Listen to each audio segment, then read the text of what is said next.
yer uchun pora olgan hokim yordamchilari, o'zini bosh vazir yordamchisi deb tanishtirgan firibgar, xodimlarni majburiy mehnatga majburlagan bosh shifokor, aholi uchun ajratilgan imtiyozli ko'mirni sotgan omborchilar, gaz ballon ortidan butun boshli bozorning portlashi, chegaradagi oltinfurushlar va bank xodimining oshkor bo'lgan kirdikorlari. Hafta xuddi Dostoyevskiyning Jinoyat va jazosidan bir bobday bo'ldi.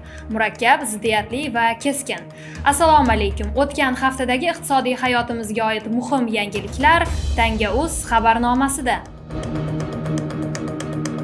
Xabarnomamizning yuqori sahifasidan navbat olganlar Farg'ona va Namangandan chiqqan hokim o'rinbosari va yordamchilari bo'ldi. Ular uch mushketyor kabi yonma-yon pora olayotganda qo'lga tushishdi. Farg'onadagi voqeada tuman hokimining o'rinbosari $8,000 olgan paytda qo'lga olindi. Tekshiruvda ma'lum bo'lishicha, u bir fuqaro elektron auksion orqali yutib olgan 2,4 sotix yerni boshqa odamga mulk qilib berishni va'da qilgan. Namangan shahrida esa hokim yordamchisi yashil makon doirasida berilgan yerning 8 sotix qismini 1 yil noturar sifatida foydalanishga berib, keyin uni turar joyga aylantirib berishni va'da qilgan.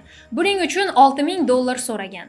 Tezkor tadbir vaqtida kelishilgan pulni olayotganida ushlangan. Yangi Namangan tumanida esa hokimning yana bir yordamchisi 12 sotix davlat zaxirasidagi yerning hujjatlarini tanishlari orqali rasmiylashtirib berish evaziga $16,000 talab qilgan va pulning $6,000 olgan zahoti ushlangan. Uchala holatda ham vaziyat bir xil.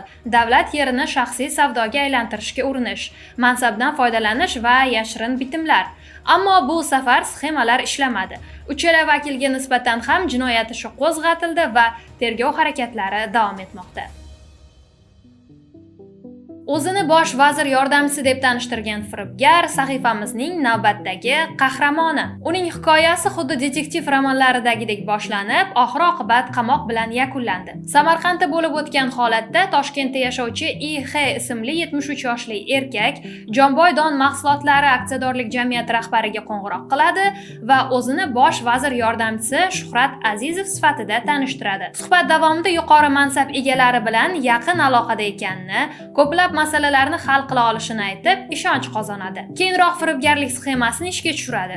U turmush o'rtog'i kasalligi sababli Germaniyaga zudlik bilan operatsiyaga olib borish zarurligini aytib, jabrlanuvchidan 100 million so'm so'raydi. Jamiyat raisi esa avval 40 million so'm, keyin 20 million so'mni uning kartasiga o'tkazadi. Oradan ko'p o'tmay bosh vazir bilan gaplashib qo'yganini aytib, jabrlanuvchini raislik lavozimiga tasdiqlatib berishni va'da qiladi. Evaziga esa $15,000 talab qiladi. Raisda bu miqdor bo'lmagach, u 80 million so'mga ham kelishamiz deb taklifni go'yoki yumshatadi. Ammo jabrlanuvchi viloyat hokimligi orqali Shuhrat Azizov degan odam umuman mavjud emasligini bilib oladi va sudga murojaat qiladi. O'tkazilgan tezkor tadbirda esa IX kelishilgan pulni olayotgan vaqtda qo'lga olinadi. Sud unga 2 yil qamoq va 22,5 million so'm jarima tayinlaydi.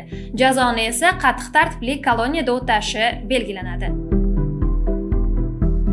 Xodimlarni majburiy mehnatga majburlagan bosh shifokor jarimaga tortildi. Aniqlanishicha, Surxondaryoda yuqumli kasalliklar shifoxonasi bosh shifokori Azamat Nurxonov xodimlarni ularning roziligisiz lavozim majburiyatiga kirmaydigan ishlarga majburlagan. Ijtimoiy tarmoqlarda aynan shu mazmundagi video tasvirlar tarqalgandan so'ng o'rganish o'tkazildi. Natijada bosh vrach ma'muriy javobgarlik to'g'risidagi kodeksning 51-moddasiga ko'ra bazaviy hisoblash miqdorining 50 barobari, ya'ni 20,600,000 so'm miqdorda jarimaga tortildi. Aholi uchun ajratilgan imtiyozli ko'mirni sotgan shaxslar ushlandi. Tafsilotlarga ko'ra, Andijonning Paxtaobod tumanida ko'mir ta'minot MChJ xodimi ombordan ko'mirni noqonuniy chiqarib, uni tadbirkorga 35 million so'mga sotib, undan $2,800 olgan vaqtda ushlandi. Ombordan esa 196 tonna ko'mir kamomati aniqlandi. Mas'ullar aholiga mo'ljallangan 153 tonnadan ortiq ko'mirni kilogrammini 1200 so'mdan 7 nafar tadbirkorga sotayotganida ushlandi. Ombordan yana 183 tonna ko'mir kamomati qayd etildi. Hozirda mazkur holatlar yuzasidan jinoyat ishi qo'zg'atilib, tergov harakatlari olib borilmoqda.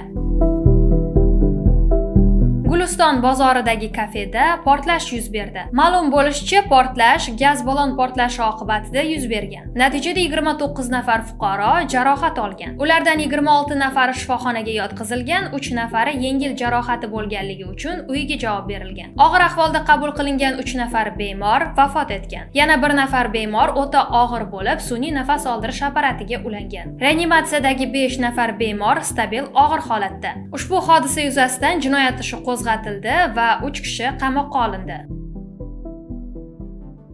Chegaradagi oltinfurushlar ushlandi. Ma'lum bo'lishicha, Namanganda Qirg'izistondan aylanma yo'llar orqali O'zbekistonga noqonuniy oltin olib kirishga urinilgani fosh bo'ldi. Kosonsoylik 2 shaxs davlat chegarasini yashirincha kesib o'tib, 1,1 milliard so'mlik 1 kilogramm 168 gramm oltin quymalarini olib kirgani aniqlangan. Tezkor tadbirda esa ular oltinni yana bir qarindoshiga topshirayotgan paytda qo'lga olingan. Natijada esa ularga nisbatan qimmatbaho metallni noqonuniy muomalaga kiritish va chegarani noqonuniy kesib o'tish moddalariga asosan jinoyat ishi qo'zg'atildi va tergov harakatlari olib borilmoqda.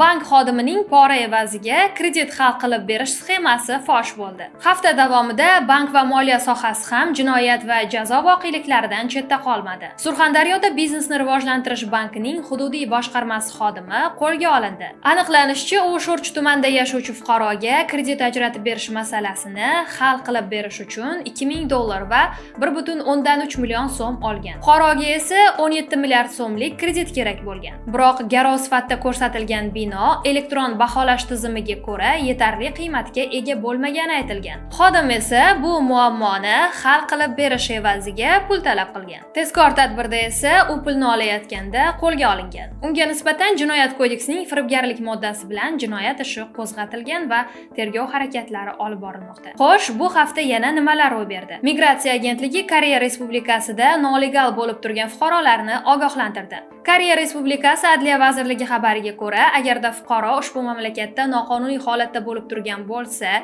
2025-yil 1-dekabrdan 2026-yilning 28-fevralgacha ixtiyoriy ravishda mamlakatdan chiqib ketsa, unga nisbatan katta miqdordagi jarimalar qo'llanilmaydi va qayta kirish bo'yicha cheklovlar ham vaqtincha bekor qilinadi. Kerakli hujjatlar va chiqish tartibini esa Tango'z Telegram kanalidan bilib olishingiz mumkin. QQS pulining bir qismi endi bevosita hududlarga beriladi. Yangi tartibga ko'ra, tadbirkorlar to'laydigan qo'shilgan qiymat solig'ining bir qismi mahalliy budjetlarga o'tadi. Bunda Toshkent shahridan 5%, boshqa hududlardan esa 20%. Ammo yirik soliq to'lovchilar bundan mustasno. Eng muhimi, shu pulning kamida yarmi tuman va shaharlar budjetiga tushishi shart. Mexanizm tadbirkorlikni qo'llashni kuchaytirishi va hududlar budjetini ko'paytirishi kutilmoqda. Poytaxtdagi avtobuslarda yo'l haqqini to'lamagan yo'lovchilar endi jarimaga tortiladi. Transport vazirligiga ko'ra, 2025-yilning 11 oyi davomida 19500 dan ortiq yo'l haqqi to'lanmagan. Shu sababli Toshkent shahar yo'lovchi tashishni monitoring va nazorat qilish davlat muassasasi xodimlariga yo'l haqqini to'lamagan yo'lovchilarga nisbatan jarima bayonnomasini rasmiylashtirish huquqi berildi va hozir kuchaytirilgan reydlar o'tkazilmoqda. Reydlar esa Transport nazorati inspeksiyasi va monitoring davlat muassasasi xodimlari hamkorligida o'tkazilmoqda. O'zbekistonda havo sifatini yaxshilashga qancha mablag' ajratilishi ma'lum qilindi. Oliy Majlisda aytilishicha, umummilliy ekologik muammolarni bartaraf etish jamg'armasiga 2025-yil oxirigacha 900 milliard so'm, 2026-yilda esa 548 milliard so'm yo'naltiriladi. Bu mablag' sanoat korxonalarini filtrlash va tozalash inshootlari bilan jihozlash, shuningdek, ilmiy asoslangan ekologik loyihalarni moliyalashtirishga sarflanadi. 2026-yildan boshlab uglerod birliklari savdosidan tushumlarning 20%, atrof muhitga yetkazilgan zarar uchun jarimalar va kompensatsiyalarning ham belgilangan qismi jamg'armaga yo'naltiriladi. Binolar fasadida yonuvchan materiallardan foydalanish taqiqlanadi. Prezident topshirig'iga ko'ra, binolarning tashqi devoriga kuchli yonuvchan materiallar qo'llashni qat'iy taqiqlovchi norma qonunga kiritiladi. Shuningdek, yong'in xavfsizligi va favqulodda vaziyatlarda tezkor harakat tizimi kuchaytiriladi. Bunga qo'shimcha ravishda endi qurilishi boshlangan ko'p qavatli uylarga qo'shimcha qavat qo'shish ham taqiqlanadi. Bunday loyihalar ekspertizasiz ko'rib chiqilmaydi va qayta ro'yxatdan o'tkazilmaydi. 2026-yildan magistr o'qituvchilarga to'g'ridan-to'g'ri birinchi malaka toifasi beriladi. Yangi o'quv yilidan boshlab o'qituvchilar uchun muhim yangilik amalga kiritiladi. Bunda magistraturani tugatganlar maktabga ishga kirishi bilanoq birinchi malaka toifasiga ega bo'ladi. Bakalavrni imtiyozli qizil diplom bilan bitirganlar esa avtomatik tarzda ikkinchi malaka toifasini oladi. Shuningdek, davlat xizmatlari to'lovi ham o'qituvchilar uchun 2 barobarga kamaytiriladi. Bizda hozircha shular. Bizni kuzatishda davom eting, like bosing va kommentariy yozing. Xayr, salomat bo'ling.